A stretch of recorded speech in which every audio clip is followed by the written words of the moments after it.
Mesdames et messieurs, bonjour, bienvenue sur PPACI TV. Dans sa quête permanente pour l'éclatement de la vérité sur la guerre en Côte d'Ivoire, le président Laurent Gbagbo a décidé de ressaisir la Cour pénale internationale CPI afin que toute la lumière soit faite. Il a révélé l'information dans un courrier adressé aux Ivoiriens dont voici le contenu. Laurent Gbagbo, ancien président de la République. Tant qu'un fait n'est pas jugé totalement, il devient une injustice. Abidjan, le 8 décembre 2025. Ivoiriennes, Ivoiriens, chers amis de la Côte d'Ivoire, en 2000, l'élection présidentielle a eu lieu le 22 octobre. Proclamé vainqueur par la Cour suprême, j'ai prêté serment le 26 octobre et le 27 octobre, je présidais mon premier conseil des ministres. C'est au cours de ce conseil qu'on m'a annoncé la découverte d'un charnier à Yopougon. Immédiatement, j'ai dépêché sur les lieux le ministre de l'Intérieur, le ministre de la Défense et le ministre de la Justice. Beaucoup accusaient un certain nombre de gendarmes. J'ai ouvert un procès contre eux et le tribunal les a relaxés, ce qui m'a réconforté. 2 mois plus tard, les 4 et 5 janvier, le pays subissait sa première attaque avec un commando venu du nord. Ce commando a été vaincu et les survivants ont replié à la frontière burkinabé. 2 années plus tard, dans la nuit du 18 au 19 septembre 2002, un commando d'une plus grande envergure franchissait les frontières du Burkina Faso, pénétrait en Côte d'Ivoire et sémait le deuil et désolation sur son passage. Là encore, nos militaires, nos gendarmes et nos policiers se sont mobilisés et ont fait échec à la descente de ce commando. Mais nous avons observé que certains d'entre eux étaient déjà à Abidjan. Des batailles de rue ont eu lieu et nous avons pu les repousser. J'étais en visite officielle en Italie. J'ai dû écourter mon séjour italien pour rentrer au pays et être près des miens. Mais là, les rebelles ont installé un kyste à Bouaké, provoquant ainsi la partition du pays en 2. La partie sud sur l'autorité du gouvernement légal et légitime et la partie nord à partir de Bouaké sur l'autorité de la rébellion. À partir de ce moment, on a vu se mettre en place un balai diplomatique avec la conférence de la CEDEAO à Accra qui a désigné le général Gnassingbé Eyadema comme médiateur dans la crise ivoirienne, ainsi que d'autres conférences comme Marcoussis, Kléber, Pretoria, etc. Mais le pays était divisé géographiquement, les rebelles étaient des Ivoiriens connus, le sergent-chef Ibé, Shérif Ousmane, Isiaka Ouattara, dit Ouattao, Tuyo Fosier, Morou Ouattara, Kone Zakaria, Loseni Fofana, Soro Guillaume, etc. D'un autre côté, Tapekoulou et ses amis, Blé Goudé, Serge Kassi, Eugène Dué, etc. organisaient de grandes mobilisations populaires contre la guerre et contre la rébellion.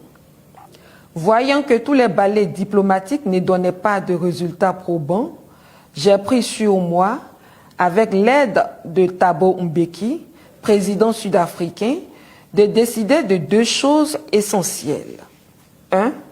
Permettre à Alassane Ouattara de se présenter comme candidat à la prochaine élection présidentielle. 2. Engager un dialogue direct avec le chef de la rébellion Soro Guillaume pour mettre fin à la guerre. L'accord de Ouagadougou fut signé le 4 mars 2007.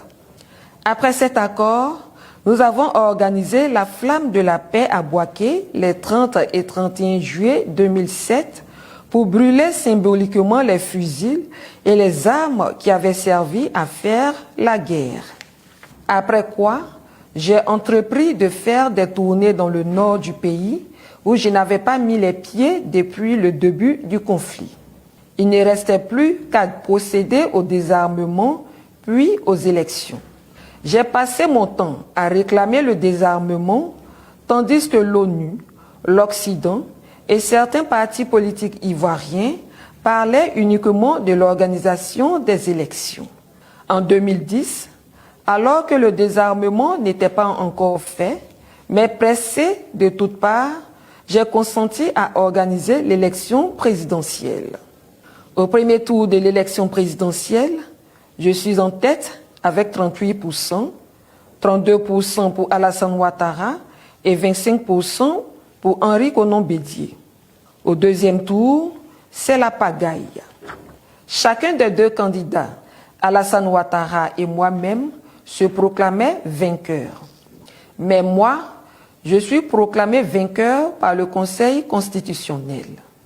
Le débat semblait clos quand Alassane Ouattara, son ami Nicolas Sarkozy, président français, et le représentant de l'ONU mis en cause les résultats proclamés par le Conseil constitutionnel et décidèrent qu'Alassane Ouattara était le vrai vainqueur.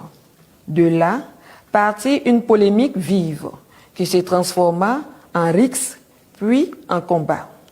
C'est au cours de ces combats que la résidence présidentielle que j'occupais fut bombardée par l'armée française et les troupes de l'ONU.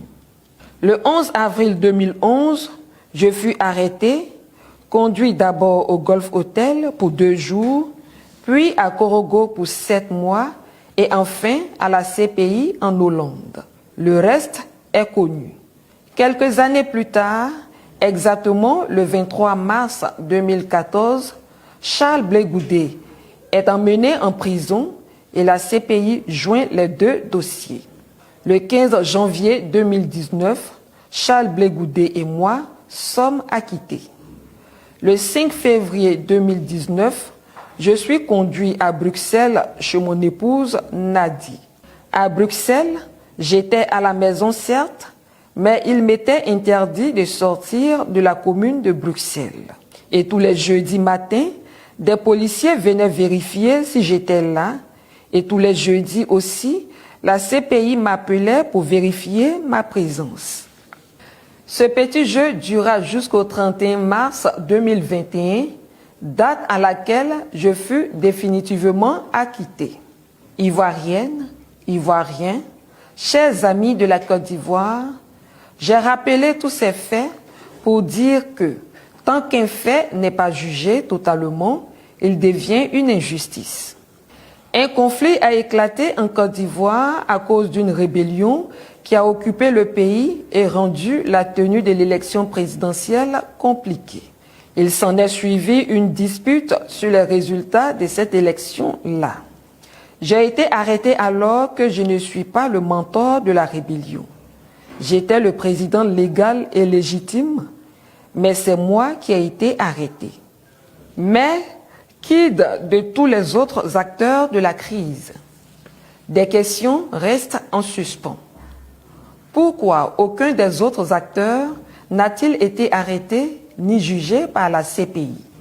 Dès l'instant où j'ai été acquitté, il fallait immédiatement se mettre à rechercher les vrais coupables. Qui a conçu et financé la rébellion? Qui a organisé le génocide? Ouais. Pourquoi l'ONU et l'Occident ont-ils poussé à aller à l'élection alors que le désarmement n'était pas fait? Pour toutes ces questions, j'ai demandé à mon avocat, Maître Emmanuel Altit, de ressaisir la CPI et de remettre sur la table le problème de la guerre en Côte d'Ivoire. Il faut que la vérité éclate. Il faut rendre justice aux victimes et aux survivants qui attendent depuis des années que la vérité soit établie. J'ai fait ma part, j'espère que tous les autres feront leur part. La vérité est une condition de la paix. Laurent Gbagbo, ancien président de la République de Côte d'Ivoire, ancien prisonnier de la CPI. Merci pour votre attention, le combat continue. Au revoir.